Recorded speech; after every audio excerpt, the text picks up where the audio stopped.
Hello everybody, I'm Steve and welcome to Green Side Up, the home edition. Yes, in the greenhouse again, not sowing seeds today. I know I had a complaint the other day that I sowed too many seeds, but I grow a lot of plants, so what can I say? But it's tomato time again. I've got 3 different sowings of tomatoes and I'll show you them in just a second. But it's April the 12th today and we had frost last night. I think it got down to about -3. And we've got frost predicted for most of the rest of this week, all the way up until the weekend.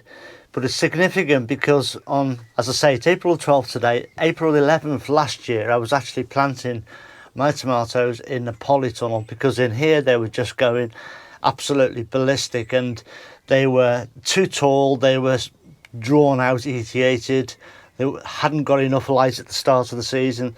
So I've made some decisions this morning and we'll crack on with those and I'll give you the skinny on those as we go along, all right? Right, I'm crouching on the floor here just so you can get a tomato's eye view, so to speak, of them. Now the tall plants at the back, they're about 16 inches tall and they are my Crimson Crush.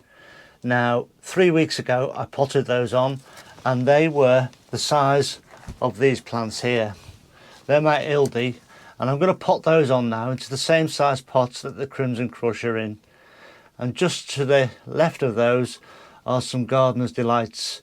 Now these are backups, but I'm also going to be potting them on into the same tray that the Ildi are on. So they're all moving on a step.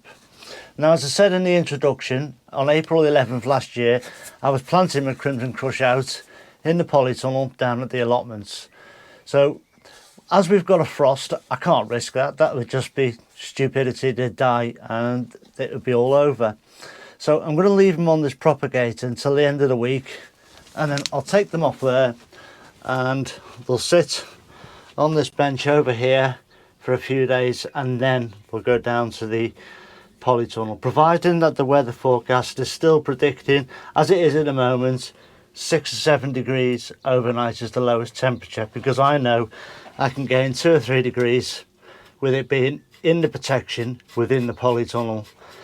So that's the plan there, is to move the Crimson Crush onto the bench at the end of this week, and then these little Ildies here will replace the Crimson Crush and these little Gardener's Delight here will replace the Ildi. So we'll get on with those and get them potted on. But first of all, I want to tackle these cucumbers.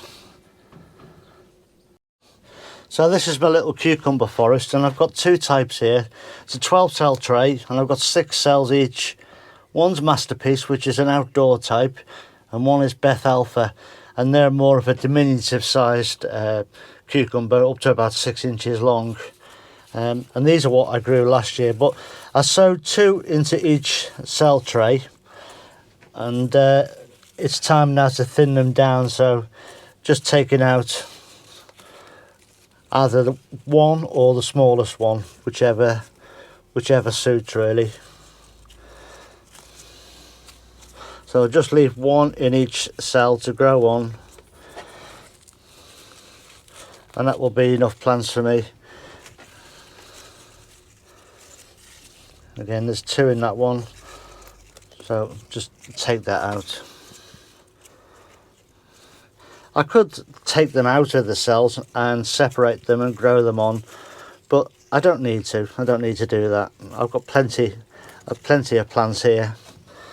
So that's going to give me 6 of each type, and I only really need 2, maximum 3 of each type. Even 3 is probably too many.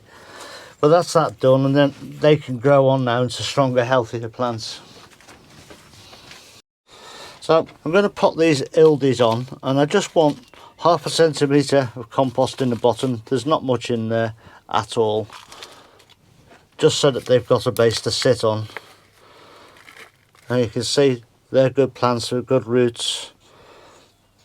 I'll just place them in and a little bit of compost around them. Now, I know some people like to compress their compost. I don't. That's good enough for me. But they're right up and just past the seed leaves there, and that's good enough for me.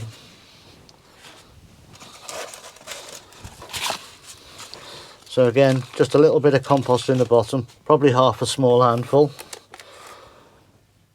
and then move the plant on.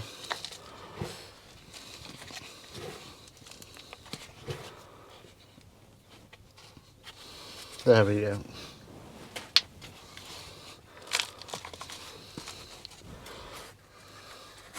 I do that with just a little bit on the base there because I want these to be as planted as deep as possible. I mean, we don't get as much light up here, and our last and first frost dates are different from everywhere else. There's probably a 3-week difference between here in sort of North Cumbria to, let's say, down south in London. So over the course of a year, we lose 3 weeks of good growing time. So this is the reason why I have to start early with my sowings to get any good chance of getting decent crops out. So there we go. I'll do that with the rest of them, and then we'll move on to the little gardener's delights.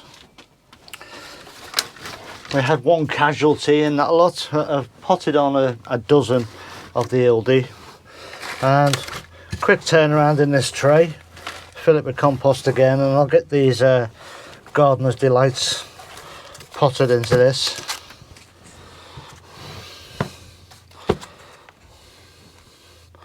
And again, I have to do this because, I say, our frost date is three weeks later than many people's. I mean, the further north you go, the worse it gets, I think. Up in Scotland, I really feel sorry for them people up there having to struggle with that. But, you know, you have to do what you have to do to get these plants out. So I'm planting early all the time.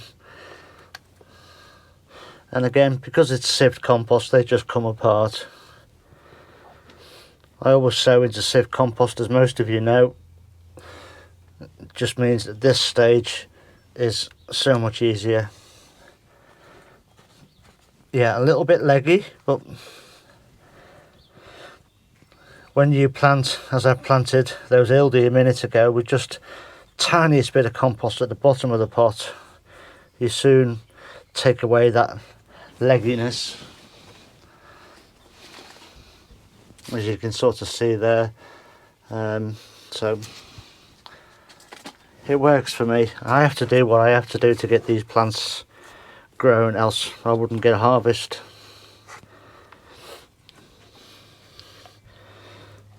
Still not too late to sow tomatoes if you haven't done already. They'll still grow very well, especially sort of if you're in a warmer part of the country like down south. There's still plenty of time. I say they've got 6 weeks of season on me up here in the northwest, and probably 8 weeks when you get even further into Scotland.